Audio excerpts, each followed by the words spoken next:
Hi, everybody. I told y'all I would do a video on the banana nut bread, the copycat Starbucks. I couldn't figure out how to do the video. So I'm just doing a short live right now. And so you all can bring in a little bit here. I'm trying to learn how to do this, move this around the best I can. And I'm going to tell you, I think that's pretty good there. Right, like this. Yeah. Let me see. I'm trying to get it exactly so I can get everything. Because everybody's wanting to see everything. Okay, that should do it. All right, first of all, this is a copycat like the Starbucks banana nut bread. And what you're going to need is 3 ripe bananas, and you're going to mash them. And I took this meat potato masher thing, this new thing, and I just mashed them like this. So you're going to need 3 of those mashed up. And let me get a big spoon here out. I just decided I was going to record this, and like I said, it wouldn't let me do that. Just have to go on YouTube, and I'm using StreamYard. Next, I have 1 1/8 cup of granulated sugar. 1 1/8 cup of granulated sugar. You're going to add that to the 3 large, they're large, 3 large ripe bananas that you've mashed up. Okay? And just take and stir these a little bit as you go, because I'm not using a mixer today. And I did preheat the oven to 350 degrees, and I greased my loaf pan with just oil. So anyway, that I forgot to tell you that. Next, I'm going to add 1 egg. And it's raining and storming here, so if my power goes out, it's going to interrupt the video. And unfortunately, I don't have any control over that, so I'm just letting y'all know. I did not schedule this because it was very last minute. And that was 1 large egg. This is a 1/2 cup of vegetable oil that I'm adding to that.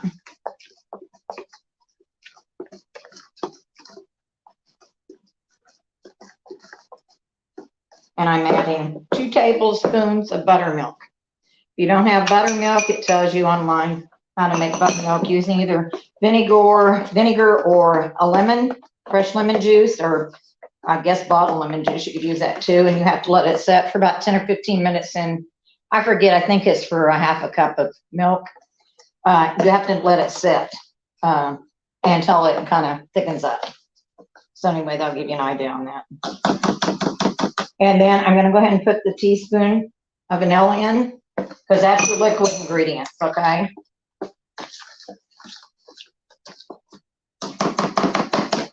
Let me get rid of this. And I told you all, I always take and sift my flour and then measure. So it calls for 3 cups of 3 cups of flour, regular flour. And I've already sifted this, so I'm going to put it in here and then add it. There's 1. And we'll see if there's any difference on this, or, you know, if it's going to be about the same, you know, 2. And this is probably going to be pretty close to that, hold on, that 3 cups. Yes, that's going to be, it's going to be pretty close. I was a little bit over on that first one. And I'll know by the consistency if I actually need to add a little more. So I'm going to take this and add this to that mixture. This is really easy to make. It's very inexpensive compared to what you're going to pay at Starbucks for a slice of, or 2 or 3 slices of banana nut bread.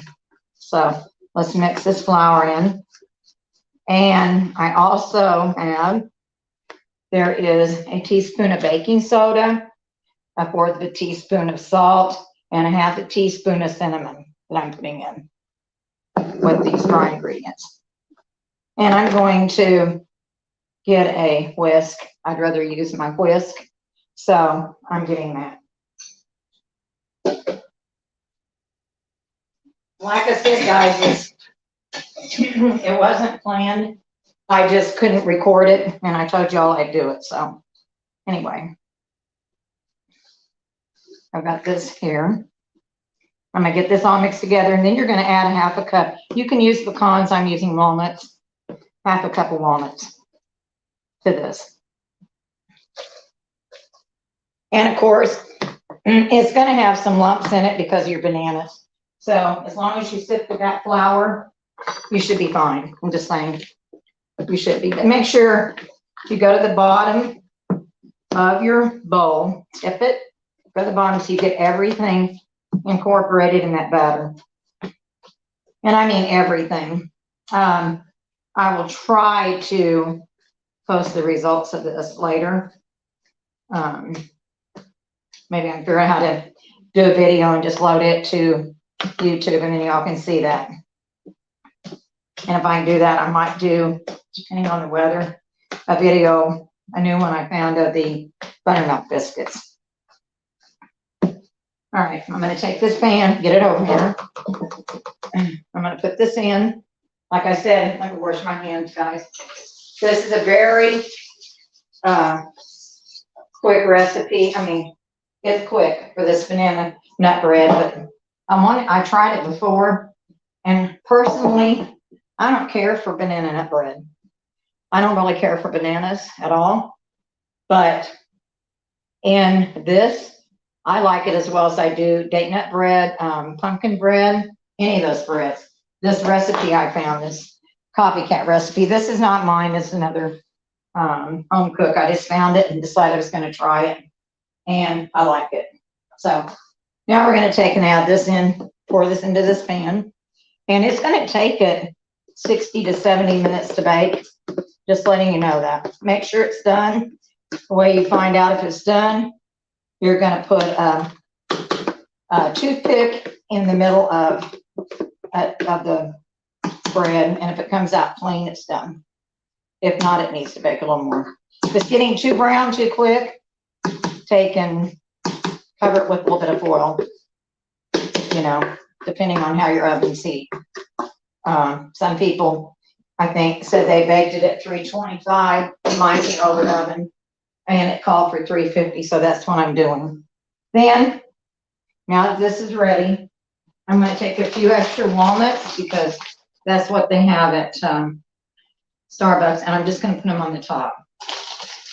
Tomorrow, I'm going to be doing some tequila lime chicken, twice baked potatoes, and a proof is in the pudding dessert at 3 o'clock. Central Standard Time, guys. My time, Central Standard Time. And I'll tell you a little bit about that. Let me go ahead and get this in the oven. As you can see, that's the way it's going to look to go in the oven. Let me get this in here. Because like I said, our power has been flickering. We're supposed to have rain. Thank goodness for the next 9 days because of a tropical storm. So we'll see about that. So let me talk to you about this upcoming tomorrow. I take some boneless, skinless chicken breast and I cut them long ways like this in half. And depending on how many you're feeding, I'm only probably going to do probably 2.5 chicken breasts tomorrow. So that's going to be 5 pieces. And you're going to take that and put it in a baggie in case you all want to cook along with me. When we do, I'll have the russet potatoes I'm using baked, and I'll have them cooled and scooped out and in a bowl, and I'll do everything else with you. So if you want to go ahead and get the chicken ready, because it's going to be just grilled a little bit in a skillet. After it's marinated, you can do it. And this way you can get your marinated, get it in there and get it ready. So it'll be ready. But I take them just a regular, full some, storage size or, depending on how much chicken you're going to do. And I take, and to that, I take about, a third of a bunch of cilantro, and I just put it in. You just put it in there. I take a little bit of seasoning salt and pepper, and that goes in there. And also I take a about 3 cloves of garlic and I put in there. And I take 3 limes and I squeeze them and put that juice in there.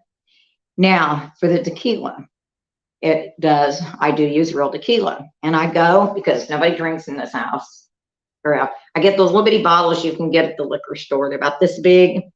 I don't know how much is in them. I put one of those in.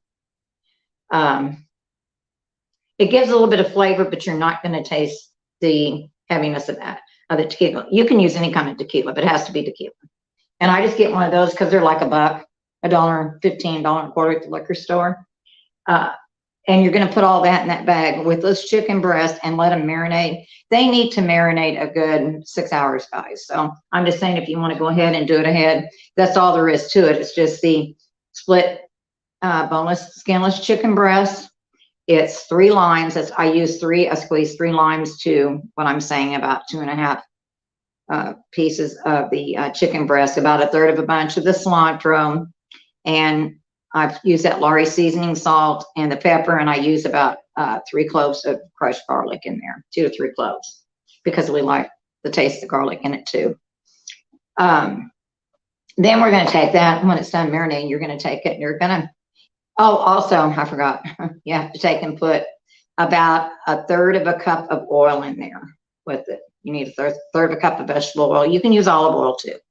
Last time I took and used half olive oil and half vegetable oil, and they need to marinate in that. Like I said, in the refrigerator, just put them in a bowl in that bag and let them marinate. You know, this is simple. It's no big deal.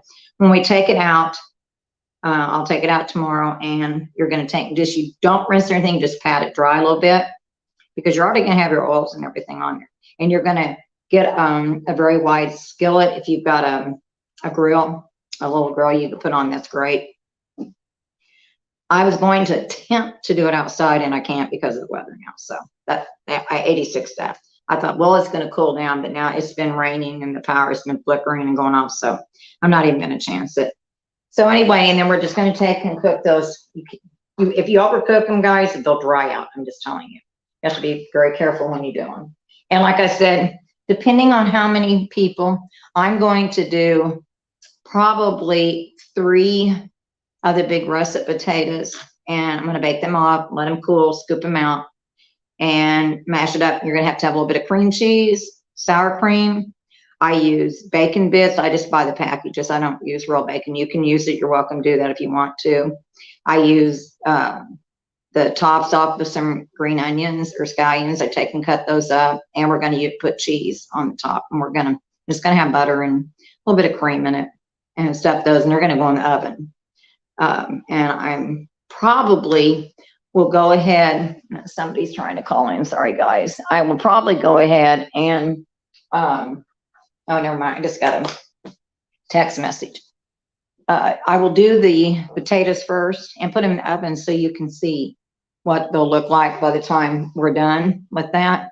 And also, to give a little bit, I'll do the chicken last. I'm going to make this proof is in the pudding, and it's got basically, for the crust, it's just flour, butter, and pecans, and that goes in a dish. Depending on how much you're going to make, I'm going to make you know, about an 8 by 8, I think, square of it. I think that's all I'm going to make, because there's just not very, people are on kind of strange diets here right now. So, and you're going to need a container of